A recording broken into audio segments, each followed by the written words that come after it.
Mesdames et messieurs, nous recevons comme invité du soir Antoine Adokono. Bonsoir à vous, monsieur Antoine. Bonsoir, madame. Avec vous, nous allons parler du système de parrainage pour la présidentielle de 2026, les enjeux. Alors, pour commencer, qu'est-ce qu'on entend par système de parrainage au Bénin? Bon, système de parrainage, bon, au Bénin, non, disons de façon générale, c'est quoi un système de parrainage? C'est un mode de scrutin, c'est-à-dire que avant d'aller aux élections, il faut définir les règles qui permettent d'organiser la compétition et surtout de départager les concurrents. Et c'est ça que nous appelons le mode de scrutin. Et pour les élections présidentielles, entre autres critères énumérés, il y a aussi ce système que nous appelons le parrainage qui permet que tout le monde ne soit pas candidat. S'il le veut, il faut qu'il remplisse des critères. Outre les critères de possession de ses droits civils et politiques, et d'autres critères, par exemple, avoir 40 ans révolus ou 70 ans révolus, si je suis au Bénin par exemple, outre ces différents critères, le législateur ou parfois le constituant dans certains pays va plus loin pour dire qu'il faut que les candidats aient des parrains. Avoir des parrains, et des gens qui peuvent témoigner ou signer des documents pour montrer que oui, celui-là qui prétend à cette noble fonction présidentielle peut le prétendre. Et le Bénin n'a pas innové en la matière. Ça existe un peu partout dans le monde. Certains optent pour le parrainage purement politique, comme le cas béninois, où les parrains ne sont que des hommes politiques, en l'occurrence les maires et les députés ici. Mais vous allez au Sénégal, par exemple, le parrainage, il est citoyen, d'accord. Vous allez dans d'autres pays, les citoyens, ou bien il est mixte, c'est-à-dire on opte pour un parrainage citoyen en même temps un parrainage politique. Donc à peu près, c'est un mode de scrutin qui permet peut-être de limiter, entre griffes, les candidatures fantaisistes. Comment les partis politiques influents pourraient-ils utiliser le parrainage pour consolider leur pouvoir et quelles sont les conséquences pour les petits partis? C'est-à-dire ces partis, c'est-à-dire pour consolider leur position, c'est qu'ils utilisent parce qu'ils sont grands.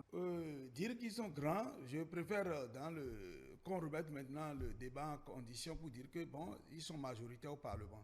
Parce que c'est au Parlement qu'on a voté la loi. Le tout ne suffit pas d'être grand. Si vous êtes grand, votre grandeur doit être manifestée par votre présence au Parlement, parce que c'est là-bas qu'on décide. On est dans le cas ici. Je crois que je dis il faut mitiger. On peut avoir le cas où ces partis, effectivement, parce qu'étant majoritaire, utilisent de façon mécanique leur majorité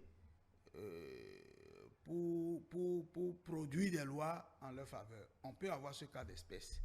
Si on est dans ce cas, la conséquence pour les petits partis, en tout cas les partis qui sont minoritaires, pour moi, c'est d'abord de négocier pour, malgré qu'ils soient minoritaires, de négocier avec la majorité pour que la majorité les comprenne aussi. C'est la première démarche, mais on est en démocratie. Si après que les partis aient tenté, donc les minoritaires ont tenté de se faire écouter, et que éventuellement ils ne sont pas écoutés, je crois qu'ils sont tenus de respecter les textes de la République et on avance. Maintenant, il faut aussi analyser ce que la majorité a proposé comme test. Parce qu'il ne faut pas seulement concevoir que parce qu'ils sont majoritaires, ils ont fait les tests seulement à leur avantage. Il faut voir ce qu'ils proposent. Est-ce que c'est bon pour le pays? Parce que ce n'est pas parce qu'il y a une minorité qui crie à le bol qu'il faut tirer en même temps la conclusion que la majorité a mal fait. Non. il faut analyser ce que la majorité a proposé. Certainement que si la minorité crie, c'est parce que ça ne l'arrange pas. Mais est-ce que c'est la minorité, c'est l'avantage de la minorité ou de la majorité qu'il faut voir, ou l'avantage du peuple? C'est pourquoi je dis, en répondant à votre question directement, indirectement, je pose l'autre problème qui est d'analyser ce que la majorité propose au peuple. En temps, vous parliez de la limitation de l'accès à la présidentielle que par rapport au système de parrainage. Comment pourquoi le système de parrainage limite les candidats indépendants et particulièrement les opposants? La question de la limite, elle n'est pas seulement liée au parrainage. Lorsque vous voyez au Bénin, par exemple, on dit, pour être candidat, il faut avoir 40 ans révolus et 60 ans révolus. Il faut être entre 40 ans révolus et 60 ans révolus. C'est déjà une limite. Parce que quelqu'un qui a 39 ans, rien ne dit qu'il est intéressé par la vie politique de son pays. Nous avons vu dans d'autres pays où on n'a pas fait ces limitations. En France, où les gens ont moins de 40 ans, ils sont devenus présidents. Ça veut dire que la question de la limite n'est pas seulement liée au parrainage. Le parrainage ne vient qu'en rajouter aux limites. Sinon, les conditions, même pour être candidat à la présidentielle, avaient déjà des restrictions. Je viens de vous en citer une restriction, par exemple. Lorsque, par exemple, vous êtes citoyen et que vous ne jouissez pas de vos droits civils et politiques, vous ne pouvez pas prétendre être candidat. Lorsque vous ne résidez pas, par exemple, sur le territoire au moment du dépôt des candidatures, vous ne pouvez pas être candidat. D'accord? Si vous êtes naturalisé béninois, il faut l'avoir été au moins 10 ans avant pour prétendre être candidat. Ça veut dire que je suis venu chercher la nationalité béninoise, mais peut-être je l'ai eu il y a 3 ans. La loi ne me permet pas de me présenter aux élections présidentielles, par exemple. Vous voyez? Donc, c'est autant de limites qui existaient depuis et qu'aujourd'hui, bon, on vient en rajouter le système de parrainage. Donc, le principe de limiter, de créer des limites pour que tout le monde n'accède pas à volo à la fonction présidentielle est un principe qui est acquis, qui est déjà là. Et c'est normal parce que cette fonction, elle est noble. Quelqu'un qui veut décider pour toute une nation, il faut quand même que la personne soit portée par un parti. Elle réunisse quand même un minimum de critères, de moralité, etc. avant de prétendre l'être.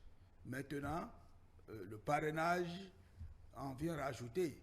Et je vais vous dire qu'il ne faut jamais lire les lois électorales, et les constitutions, les lois tout court d'un pays en sortant du contexte dans lequel ces lois ont été votées ou prises.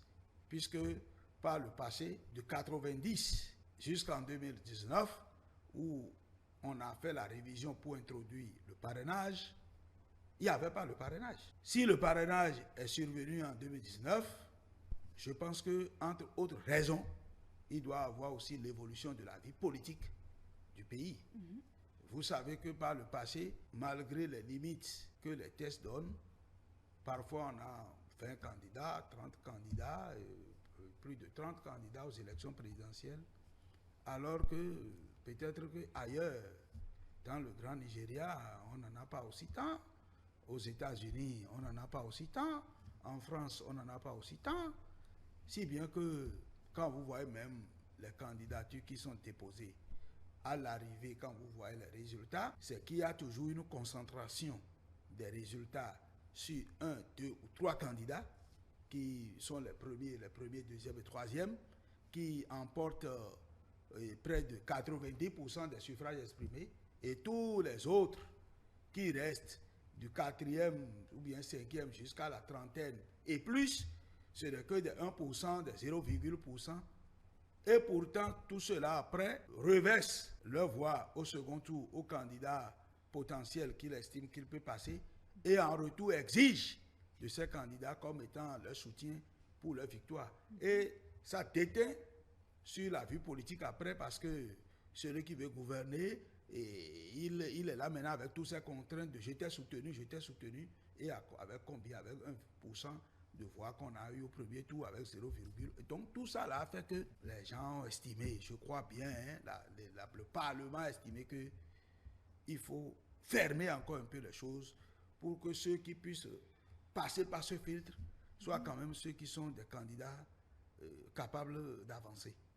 Alors, quand vous parlez de candidats capables d'avancer en prévision de la présidentielle de 2026, quelles sont les difficultés ou les défis que les candidats pourraient rencontrer pour obtenir le parrainage qui leur est nécessaire? Bon, je pense qu'aujourd'hui, avec le code électoral, il faut voir d'abord les conditions pour être parrainé aujourd'hui.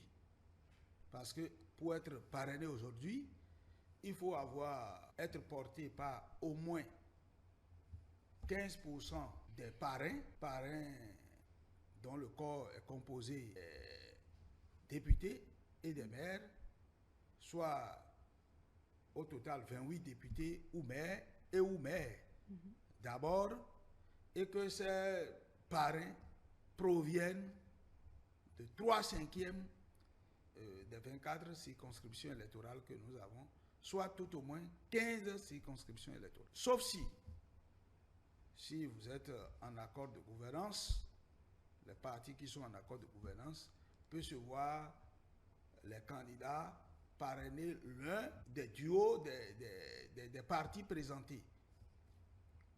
Donc, et ce qui est plus important aujourd'hui, c'est que c'est votre parti politique. Vous ne pouvez exercer le parrainage qu'à l'intérieur de votre parti politique.